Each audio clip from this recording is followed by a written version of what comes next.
လောကမှာဗျဘယ်တော့မှလေကျေးဇူးမတင်တတ်တဲ့လူတန်းစားဆိုတာရှိတယ်ဗျ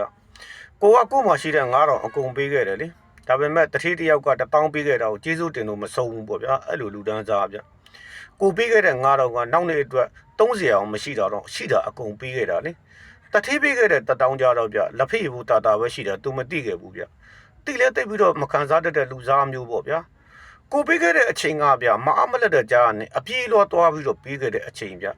သူများပြီးခဲ့တဲ့အချိန်ကြတော့လေသူတို့အလုပ်တွေတင်တန်းတွေမိသားစုတွေအားလုံးပြီးတော့မှပြီးတဲ့အချိန်ဗျဒါပေမဲ့ပို့အချိန်ပေးတဲ့သူကိုကျေးဇူးတင်ကြရတယ်ဗျအခက်ခဲတွေကြားနေပြီးတော့လာရတဲ့သူကိုကြတော့အတိမပြုတ်ကြဘူးပေါ့ဒီလိုပဲဗျလူတချို့ကလေတစုံတယောက်ဘာလုပ်လို့ကျေးဇူးတင်ပြီးတော့တိတ်ပြီးတော့ချီးမွမ်းကြပြီးတော့နောက်လူတယောက်ကိုလေဘာလုပ်လို့ကျေးဇူးတင်လေးမရှိဘူးစင်းရဲတဲ့တိတ်ထဲလေးမရှိတဲ့ဇေယိုက်မျိုးရှိတတ်ကြတယ်ဗျပိစတဲ့ပမာဏကိုတော့ဗျာဆုံးဖြတ်ပြီးတော့အောက်ဆိုင်တဲ့ပမာဏကိုဗျာတိတ်ပြီးတော့မမြင်ကြဘူးဗျထည့်ပြီးတော့မတွက်ကြဘူးပေါ့ဗျာကိုရှိမှကိုနှိမ်နေတာနဲ့ဗျာကိုတဲ့ပို့အစဉ်ပြေတဲ့လူတွေကိုတဲ့ယာရုကြီးတဲ့လူတွေယာရုပူကြီးတဲ့လူတွေပေါ့ဗျာနာမည်ပူကြီးတဲ့လူတွေပေါ့ဗျာအဲ့ဒီလူတွေအကြောင်းကိုလေရေဘက်မူအောင်ပြောပြီးတော့ကိုရဲ့တန်ဖိုးကိုမရှိရင်လည်းရတယ်ကိုမပါလည်းဖြစ်တယ်ဆိုတော့သဘောထားကိုဗျာပပနဲ့နဲ့ပြောတတ်ကြတယ်ဗျာဒါဆိုရင်တော့မိတ်ဆွေ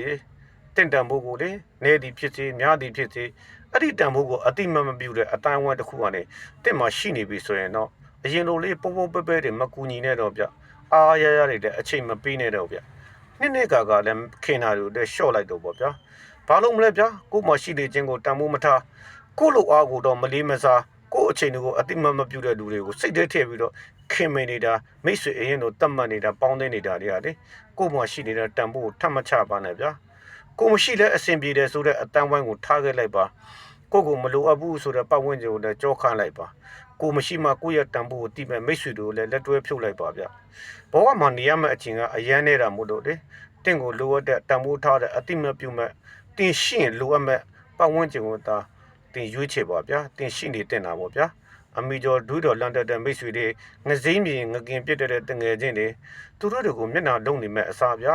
သူတို့ကိုတန်ဖိုးထားလေးစားတဲ့အတန်းဝဲမှာပဲရှင်းတမ်းပါဗျာဒါကြောင့်အခုပဲဗျာသူတို့ကိုထားခဲ့လိုက်ပါဗျာ